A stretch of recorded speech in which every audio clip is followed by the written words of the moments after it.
we doing? Are we live? Are we doing this? Is the AWS outage stopped us? Nay. Nay, I say. For here we are. I think we're here. I don't know. I'm talking. It's possible people can hear me. You're not live.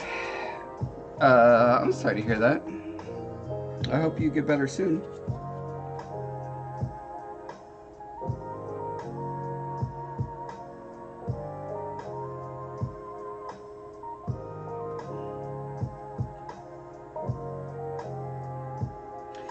So today we are working on this little piece of this ruined area.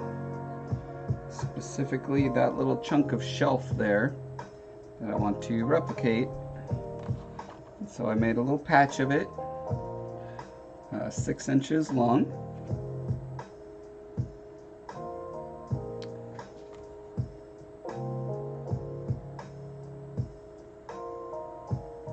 Now I could have done half this length, right, so that I only had to do one of these little decorative elements, and that would have saved me some time probably. The cost-benefit analysis that goes into that is how much repetition in these pieces before it starts to look artificial.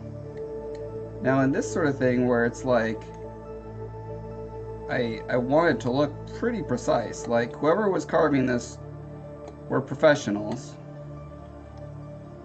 doing their best, living their best lives. I actually don't want these to be very different, and I think I may have made the wrong choice about how big to make this. Now another thing that goes into it is the shorter the piece, like if I had done 3 inches instead of 6, I would have to make twice as many casts of this, and each cast takes a certain amount of time. You gotta pour all the materials, they mess up cups, they just use more resources, etc., etc.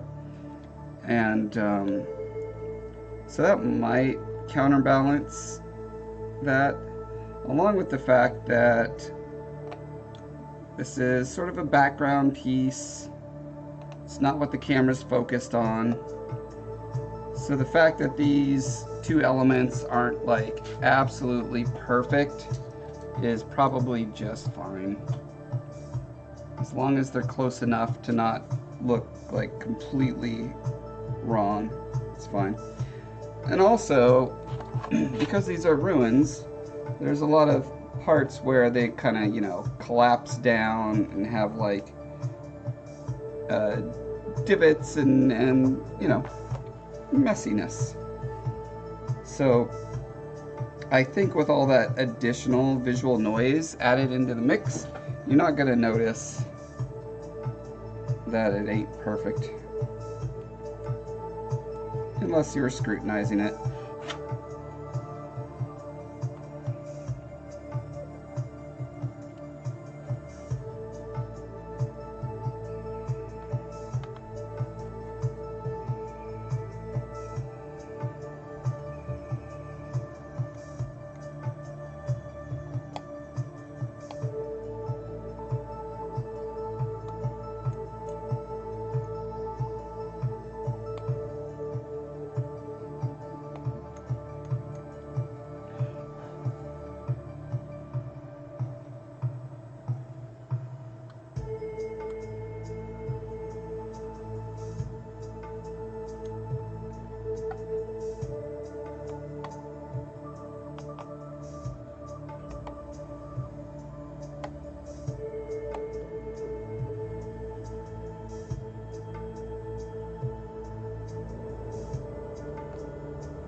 So my hope is that today I'll be able to finish this piece. It's a lot of just sort of fine-tuning and fiddling to get there. And it's hard for me to estimate how long that sort of task takes on any given piece.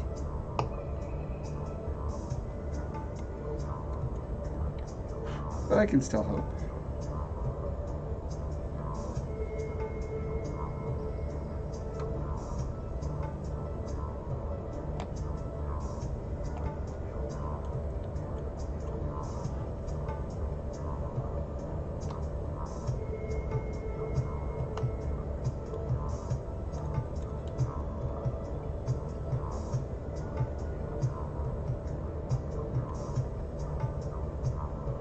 Oh, that reminds me, one of the things I wanted to do was to make a mold of one side of this and then cast just a little strip of it, put it on the other side to see how these two parts will line up in case I want to make any adjustments before I do the full mold. Which means that I should be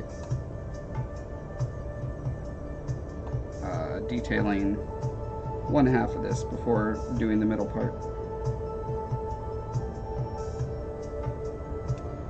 For optimal time optimization.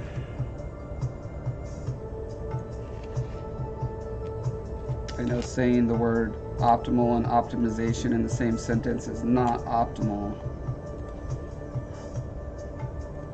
but I'm doing my best.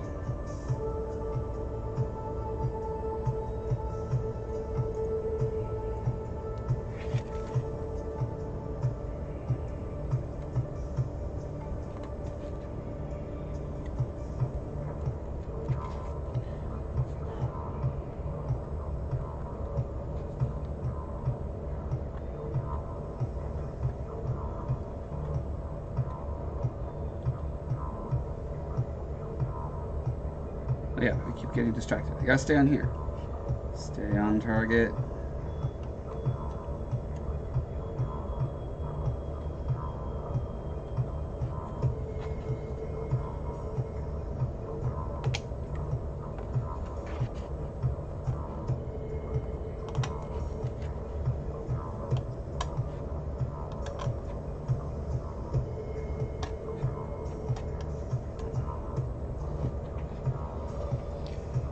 Still trying to understand what I'm doing.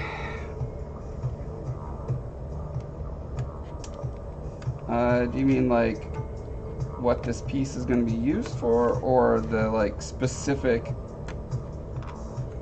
carving parts, or why I'm even bothering to make anything at all? You need to be more specific. What's confusing you?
good enough for that edge. Now I'm going to get a little press mold rubber.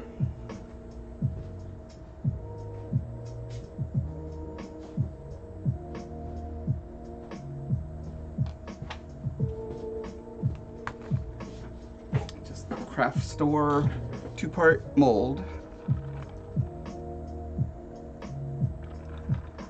Putty, that's the word I'm looking for, mold putty.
This stuff sets up in, I feel like, about 10 to 15 minutes. But you only have, I'd say, 2 minutes of working time.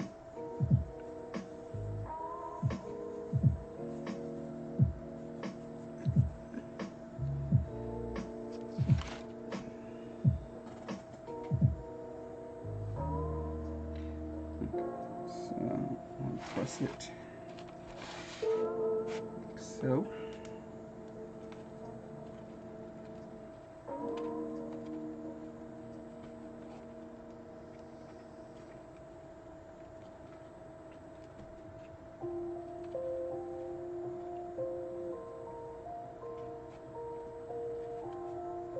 and the press mold is not going to get all of the detail that I want, but it's going to get enough, presumably, to be able to make a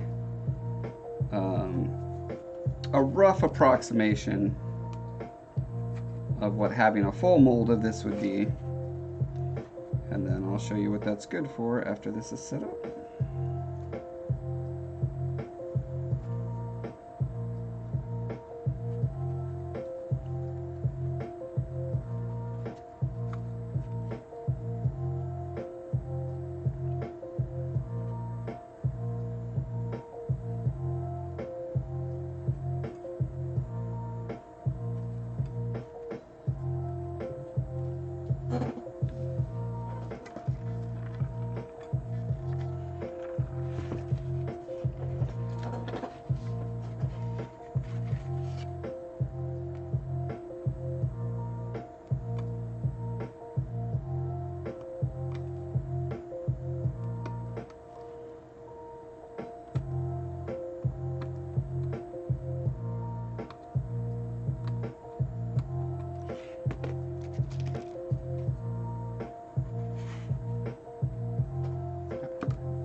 Look at these beautifully manicured nails. Have you ever seen such manfully, beautifully curated nails as these?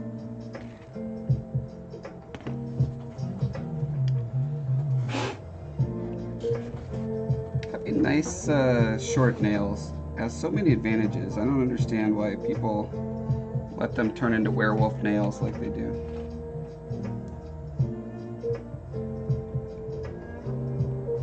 I understand in some cultures long nails are kind of a sign of being well-to-do, higher status, which presumably goes back to the times when you had servants doing everything for you, so you didn't have to worry about breaking your nails.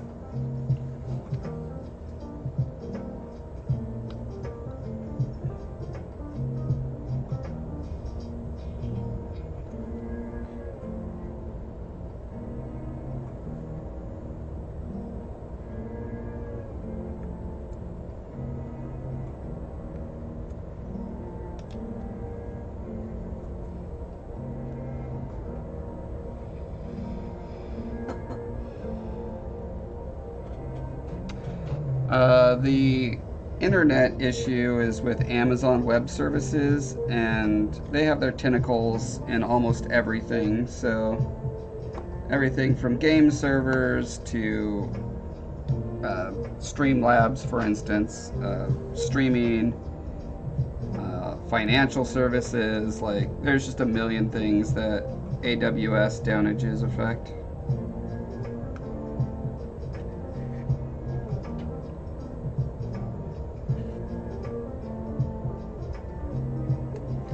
Not tell you any more detail than that, because the extent of my technical knowledge of the internet is that it's a series of tubes.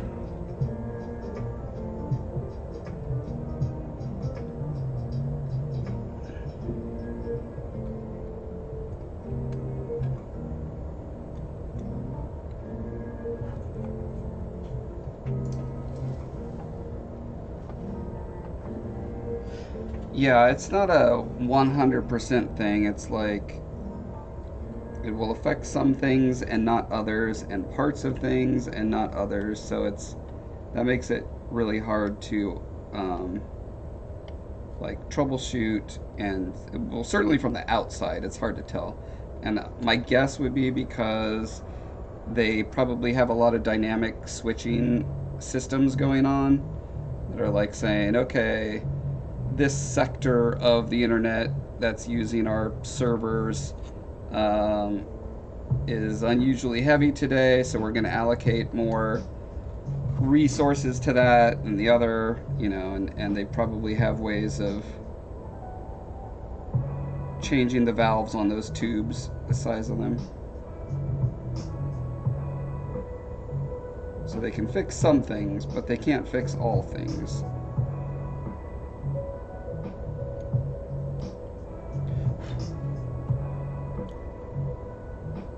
I was worried the stream wasn't going to work when I got on, because when I opened Streamlabs, there was a little notification that said AWS outage may be affecting service.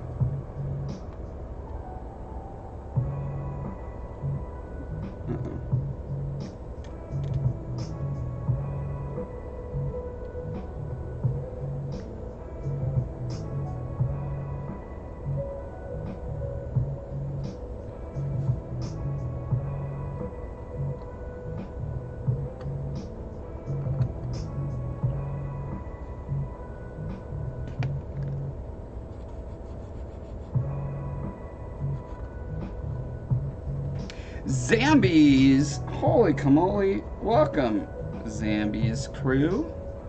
How's everyone doing today? How's your stream, Zambies? Everything good? Let me give everyone a brief rundown of what's going on right now, because it's kind of hard to tell from this little snippet. So the big picture is I'm working on a room-sized diorama that is based on the game The Shadow of the Colossus, because I built a Colossus that's like 4 feet tall. You can see a picture. There's his head. There's a little person on top of his head. And so I'm working on these bits of the back wall for this room. And so I'm having to make 16 pillars and like the front facing facade of this carved stone back there. And to do that, zoom and enhance. I'm looking at this little section here, and trying to get more or less something that resembles that little chunk. Then I will mold that and cast it many times to create the surface there. I'll show you what I've done on the pillars. I mentioned those 16 pillars I have to make, and that's what all these guys are. So I sculpted this around a PVC pipe and then molded that. That's what this is. This is the mold for that. And cast it many times with a variety of pigments and textures. As you can see, it's all over the place. Doesn't really matter because, you know, it's getting painted over. Oh, here's the original sculpted bit.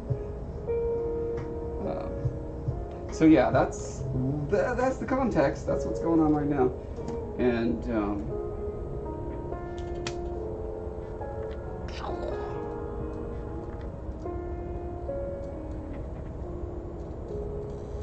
And I should do my due diligence. Yeah, I've got all my links there. Also, I write fantasy adventure novels with an amazing co-author, filled with brilliant, beautiful illustrations that I spent years and years on.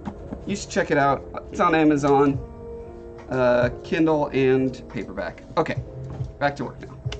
I got this weird yellow stuff here because I'm making a mold of this half of this section. Remember, this is this little bit here.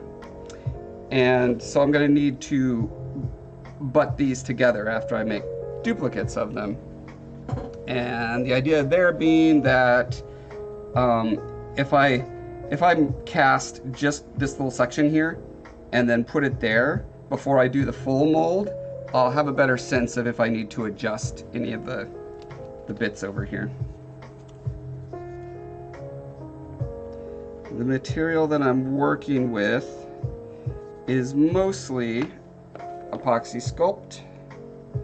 This stuff, it's a 2-part epoxy putty. You mix it together, you have about an hour of working time, and it's great for just building up layer after layer after layer to get your details just right.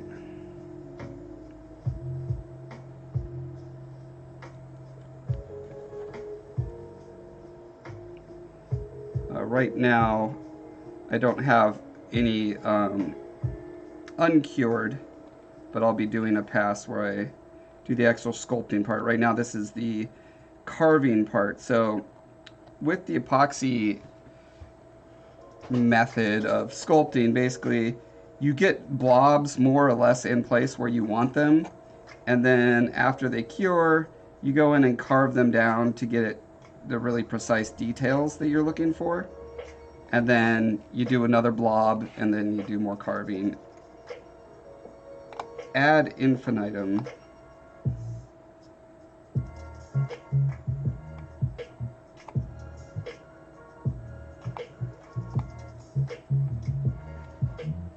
By the way, I just now noticed the number of raiders Zambies came in with. It's a nice number. Thanks again.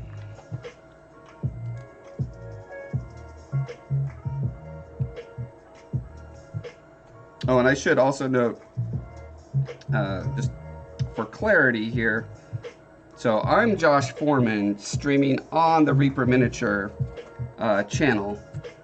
They have various creatives come on and stream through their channel to keep things fresh, hip, and happening. So you should make sure you subscribe to Reaper and check out all their amazing products. They do incredible minis and paints.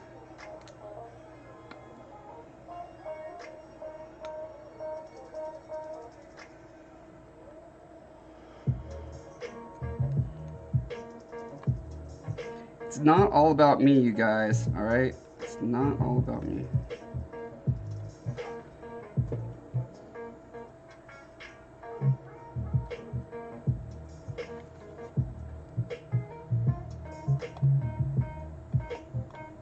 Just for an hour and a half on Thursdays. That's when it's all about me.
And I'm in a constant state of evaluating this and saying, okay, at what point have I passed the bang for your buck zone where the amount of detail, the amount of time it takes to get the perfect detail in place is outweighed by the fact that, you know, this is going to be seen from way back there. And, you know, there's going to be like a giant Colossus statue like you see above my head there.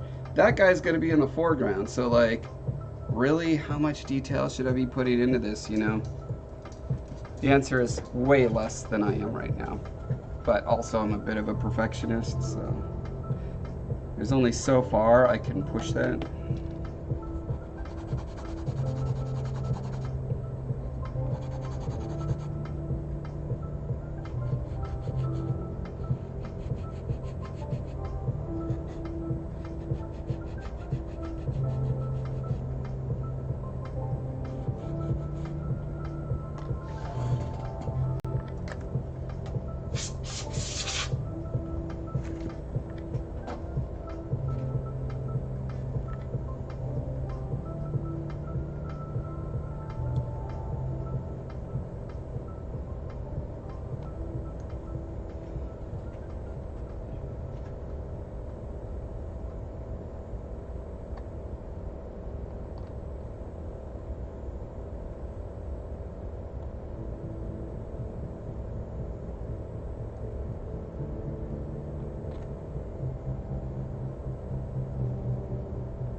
You got a frozen Mighty 4K, nice. Uh, here's what I would say. Expect that the first, I don't know, dozen hours or so of figuring out 3D printing is going to be a lot of failed prints. Just get that on your head now. That's just going to happen. It happens with everyone, even experienced 3D printers, especially with the resin ones. There's going to be a lot of fails, and you're going to be spending a lot of time researching and asking around on forums to help you troubleshoot, which could be frustrated when you're excited about getting into a new thing and trying something new, right? So I would say try not to let that dissuade you.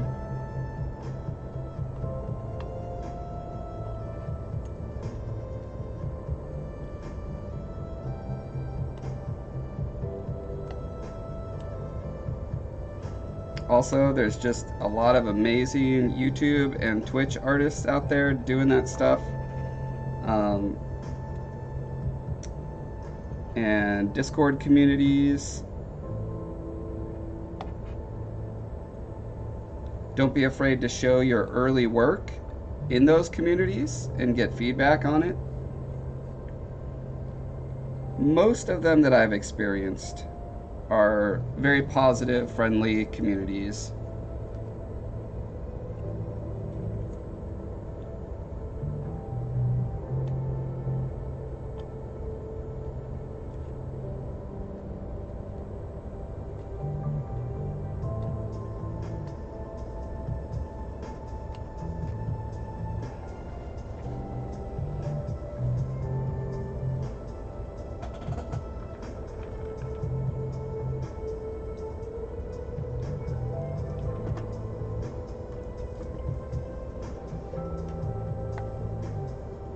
That's right.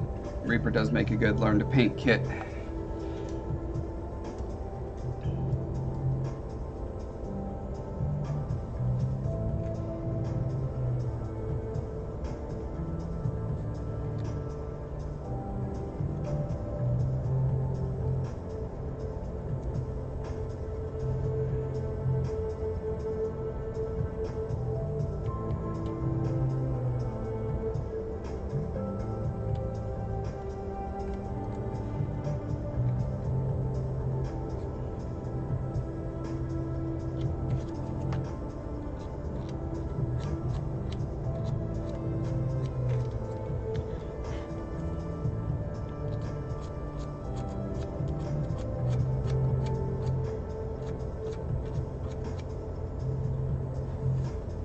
And then I'll just throw out a plug for my buddy Neil at Real Terrain Hobbies.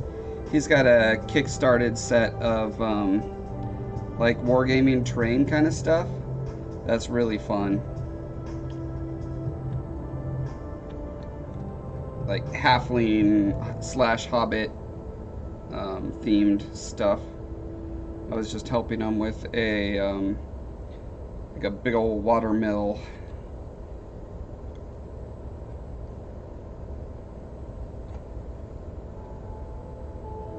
But yeah, from a beginner perspective, this depends on your personality. But some people feel like if you start out kind of small or low stakes, like don't start on a character right away.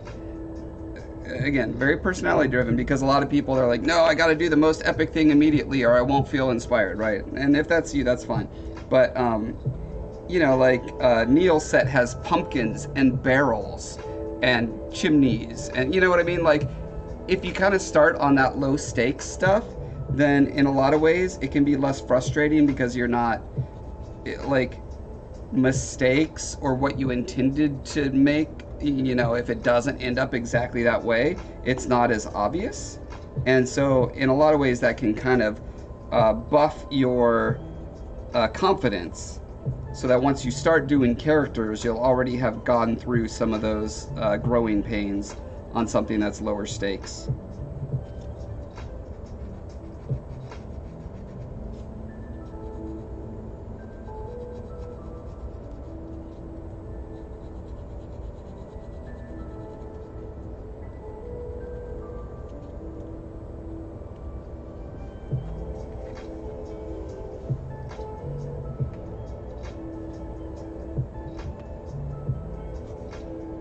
That's right, asking questions of streamers who are actually doing the thing you want to do. Fantastic. Free learning.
That's probably good to take off and make our little cast.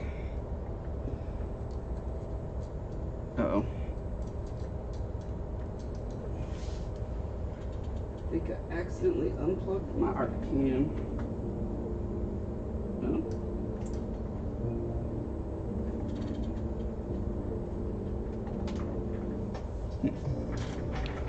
Something popped out of somewhere. Now the camera's not updating. Hold on a sec.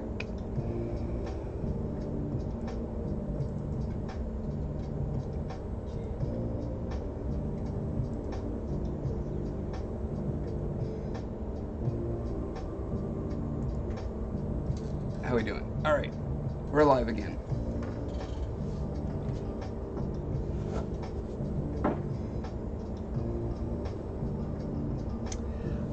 Look up Neil, or well, look up Real Terrain Hobbies on Kickstarter. You'll find it.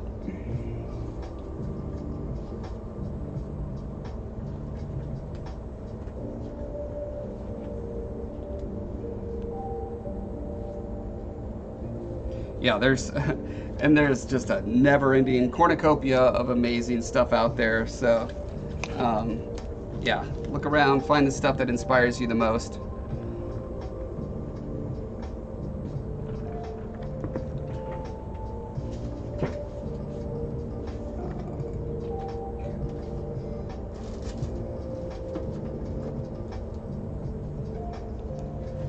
Oh, I actually have, yes, I have a little bit right.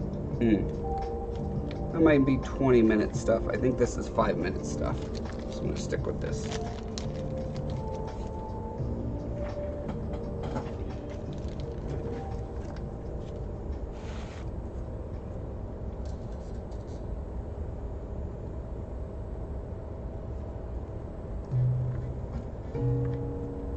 Okay, so there's my little mold.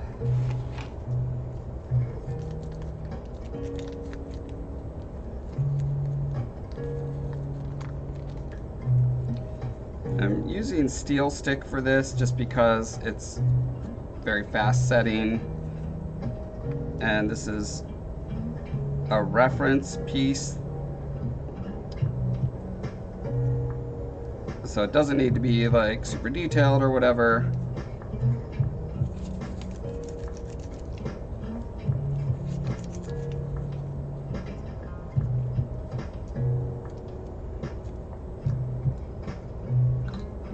I'm going to turn on the vent though, so it smells so bad.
Putting this sticky thing outside.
Really happy with how these teeny tiny little nubs there turned out. Those are actually the smallest googly eyes I've been able to find.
Every time I work around these little googly eyes, I keep being reminded that I still not have seen everywhere, everything, everywhere, all at once. Is that what it's called? The movie that literally everyone in the world that I know has seen and said is amazing.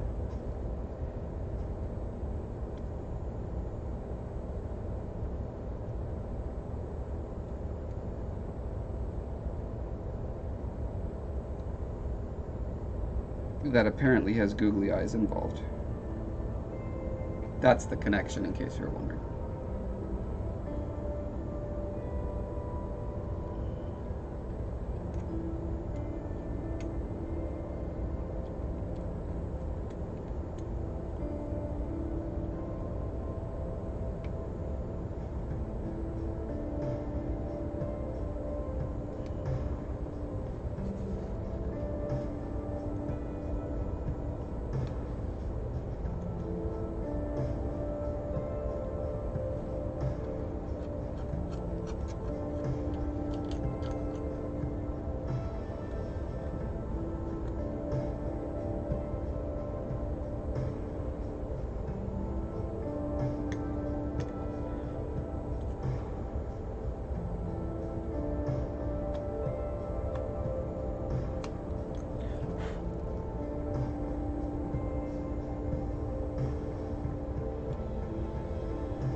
fiddled with this enough yet. I feel like I've done plenty of fiddling. I don't know if I've qualified for fiddle faddle status yet.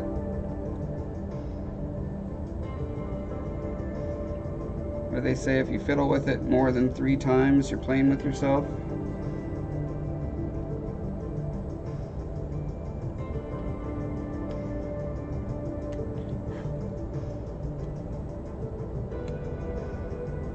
I say that, but then I keep I keep seeing things. I'm like, I gotta fix this. No, wait, gotta fix that.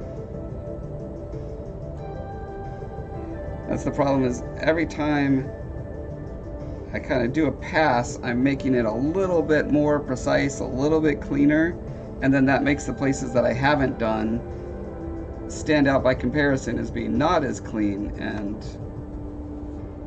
flowing properly as I'd like.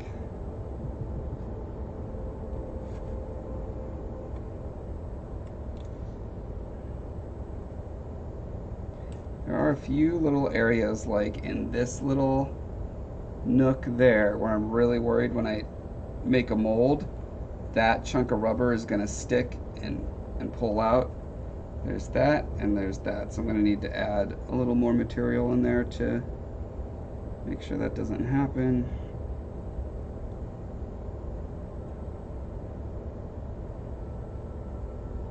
I think I also need to add these little swoopy bits that I have on the side here over to here.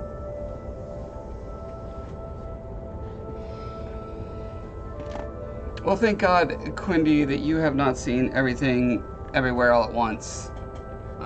So my statistics don't have to be 100%. Now it's like 98%. Okay, let me check. I think the steel stick thing should be set.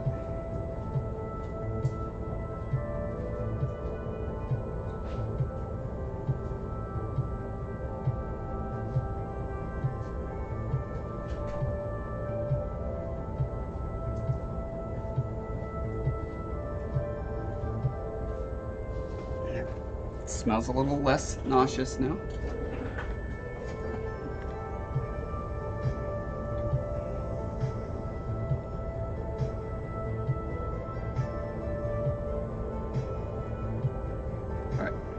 As you can see, it's not a perfect representation. It's kind of lumpy and bumpy.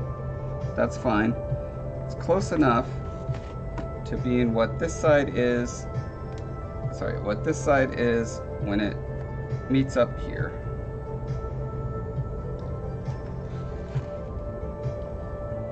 And I can see a couple things off the bat.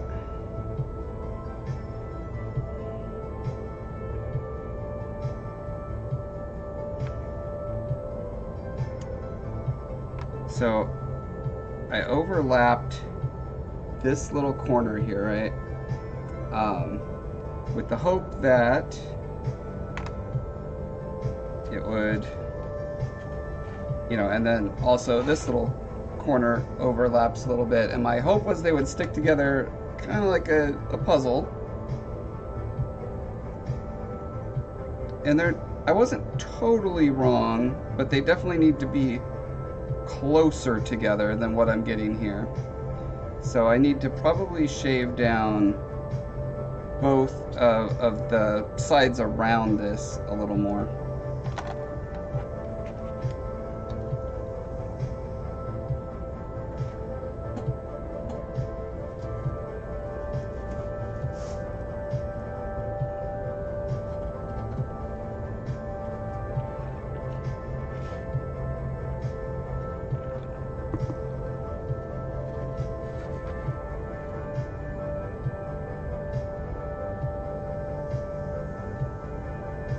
Figure out the best way to do that.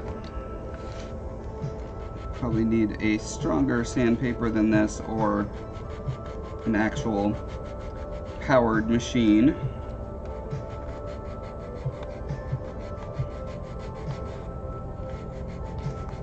Also, I'm guessing if you look at the profile from this angle, right, like if the side is like tilted out like that, then when you butt them together, there'll be a gap in the back, right?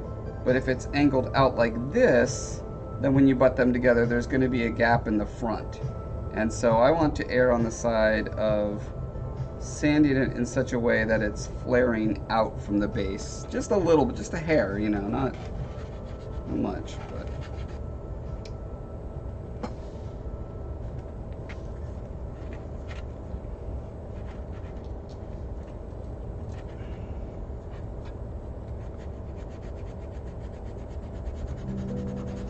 What I'm really hoping is that someone that I know will post something about having seen everything, everywhere, all at once, and say it was terrible, to help to calibrate my expectations. Because so much of your enjoyment of a thing comes down to what you're expecting.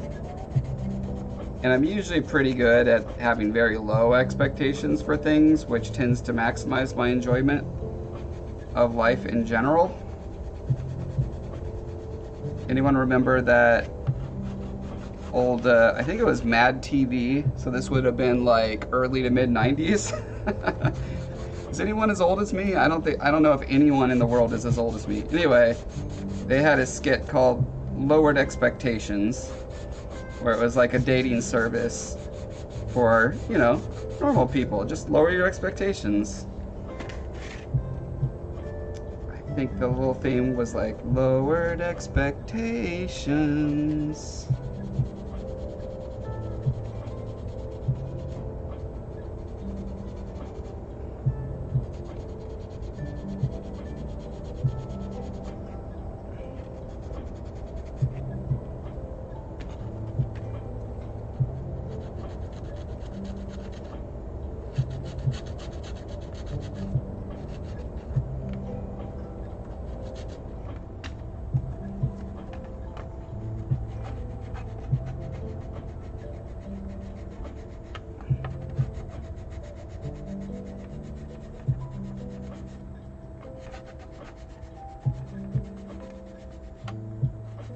I know a lot of the artists and designers at Reaper are pretty old.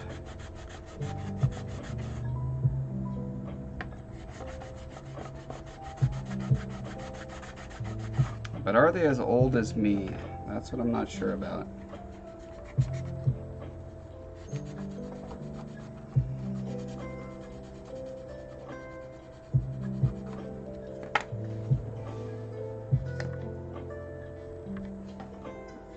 Don't remember that particular part.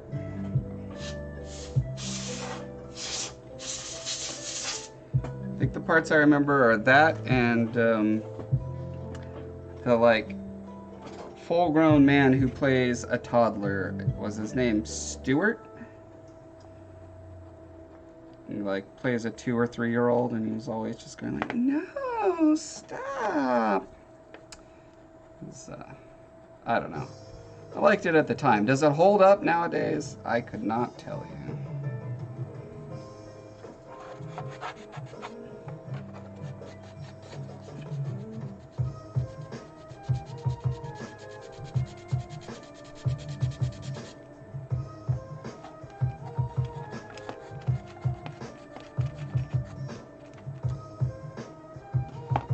I need a more aggressive paper. Aggression.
What's up, Stuart?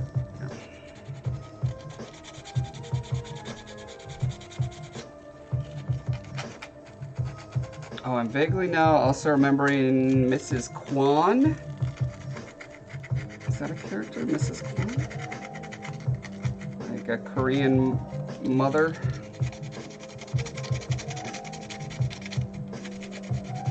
I think it was based on a stand-up comedy of the actress who played her, and she would always complain about her Korean mom. I don't know, I have cousins who had a Korean mom, and she was always very wonderful to me.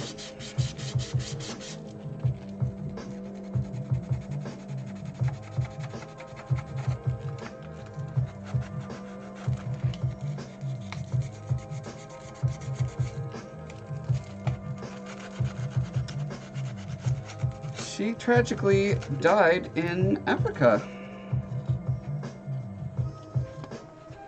Car accident. Her driver fell asleep.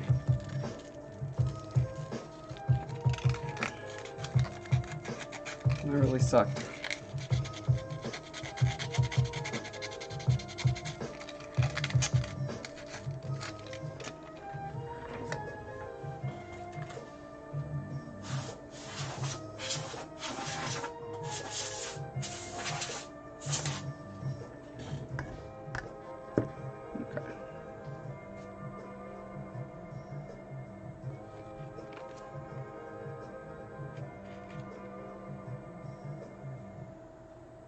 I'm thinking that's going to work better. I do see like sort of a rounded edge right there, and that's the sort of thing that's going to make a gap that needs to be filled. Although I'm probably going to end up filling a lot of gaps regardless, so I don't know how like pedantic I should be about fixing that sort of thing.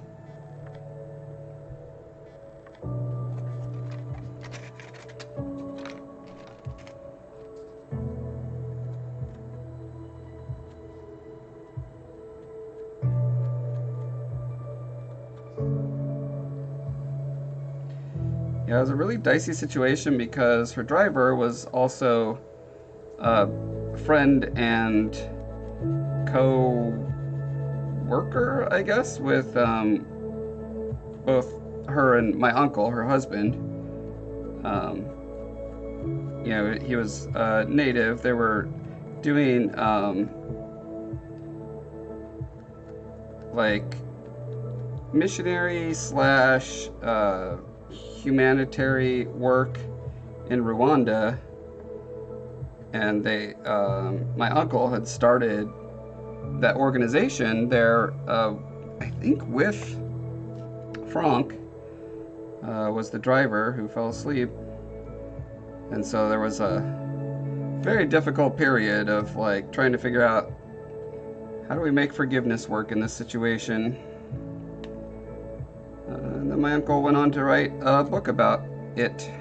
Because, I mean, that's a big theme in Rwanda after the genocide of 92, 93. I can't remember. It was sometime in the early 90s where the Hutu and the Tutsis. And again, if I try to be specific, I'm probably going to get it wrong. One of those two tribes that, you know, as a result of the West's insane colonialism had been forced together into a country. One of them genocided the others. And because it was such a huge event involving so many people who were, you know, neighbors, all living in the same towns and stuff, they had to come up with some really unique ways to seek justice in that situation. Because they couldn't very well, because so many people participated in it, they couldn't just like have a blanket thing of like, okay, everyone goes to jail or has the death penalty or whatever. So they had a bunch of local adjudication events. I'm not sure exactly what they were called, but where everyone would get together and, you know, witnesses were called and crimes were established, or not. And then it was, a lot of it just came down to begging forgiveness. And again, because the logistics made it impossible to really get like the kind of justice we would expect, the country had to go through this process of figuring out how to digest that fundamental injustice and how to live with it and how to live with the people who had perpetrated these awful crimes, and still be a functioning society. So it's a really interesting social context to be in.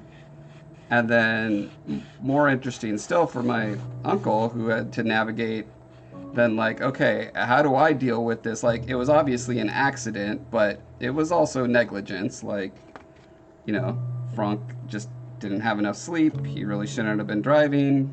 But then also, we all understand, or those of us who drive a lot, all understand that that line can get, it's a gray area. Where, when are you too tired to drive? And how many plans do you upset and change because you're tired and shouldn't be driving? There's no like cut and dry answer to that.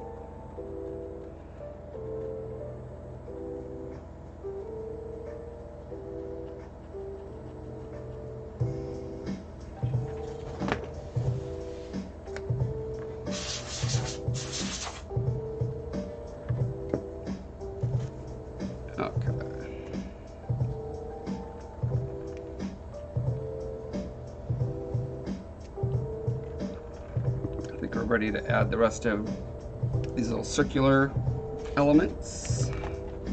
Not elephants, but elements.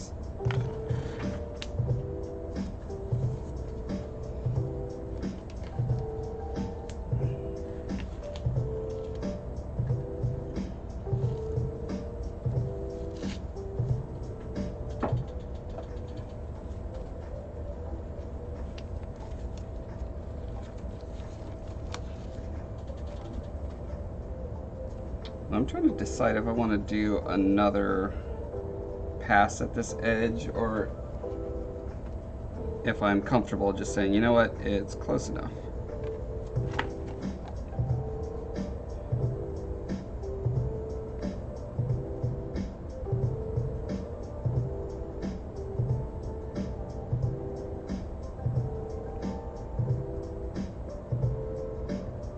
Yeah, I think what I'll do is I'll power sand this down on the edges a little bit more later. And that'll probably get me what I need.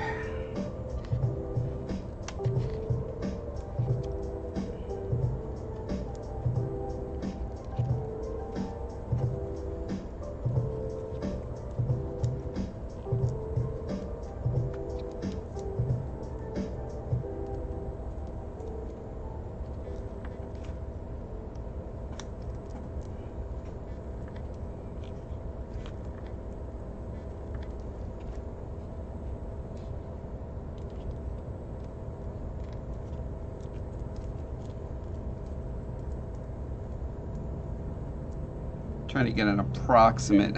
I mixed my white and my black in here, so I'm trying to get a mix that's close to gray so it's not totally standing out and distracting me from being able to read the overall form. That can sometimes be tricky.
is the epoxy clay, well, it's epoxy, builds up on your tools, so you have to use metal tools if you want to reuse them, because then you could just scrape the detritus off.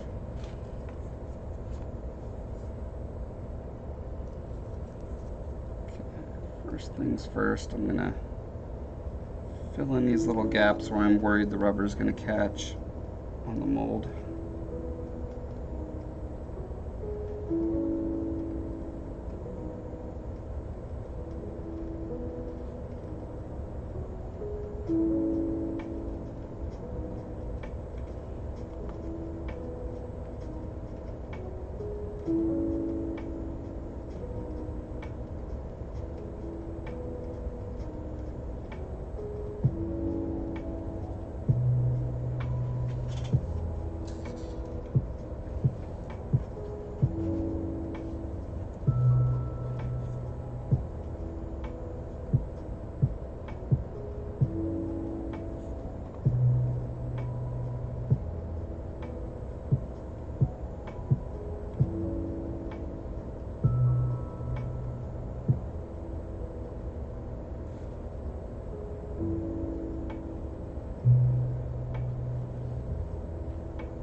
These little silicone tip tools are also pretty good for this. It's best to wipe off the residue before it sets on there, but if it does, you can kind of wiggle and break it off.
experiment to see what's the right size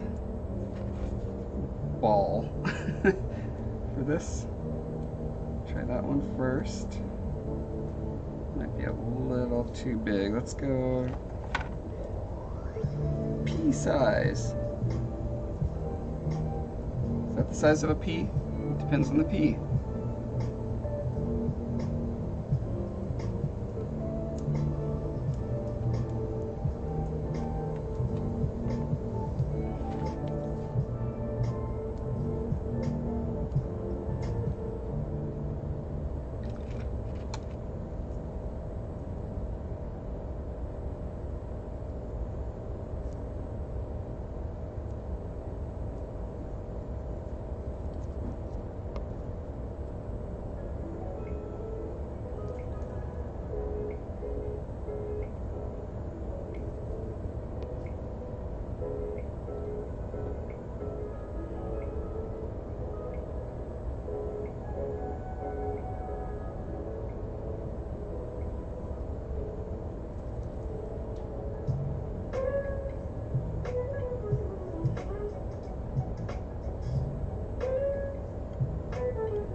Now I'm confident, fairly confident, that this is sealed in such a way that the rubber is not going to leak down and under and cause problems.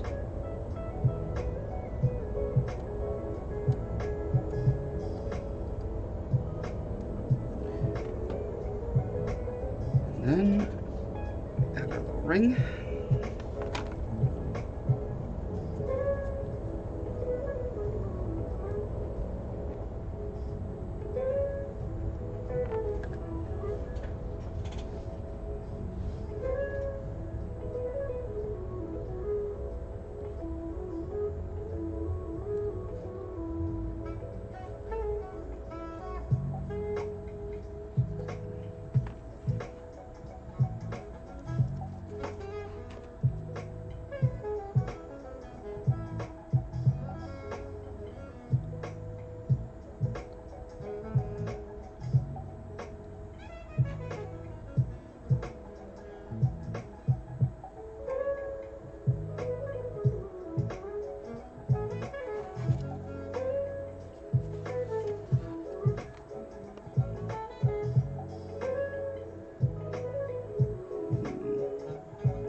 I am still worried about that little crevice. Like, it seems like that's a place where the rubber could get in and tear. But I'm also thinking after it's set up, well, I guess in this case, I could just test that. I could just open up that area a little more.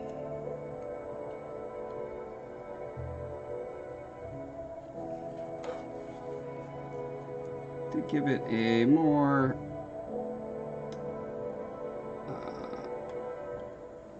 generous point of egress.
put our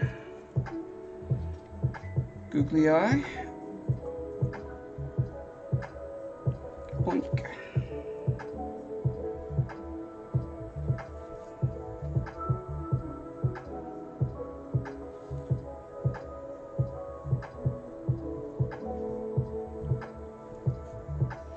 Looks more or less right. Let's go with another chunky pea size.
Alright, NVs.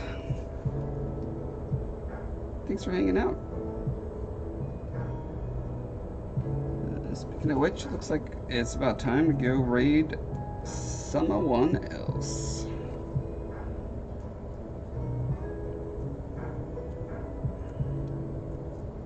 So just in case you missed it, there are links for me coming up.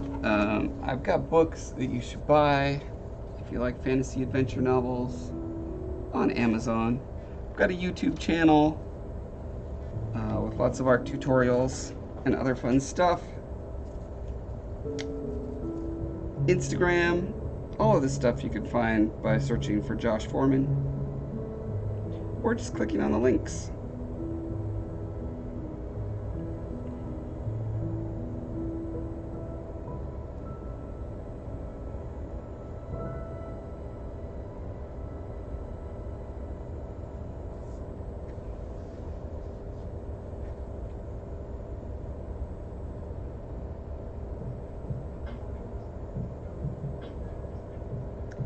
Thank you, Quindy.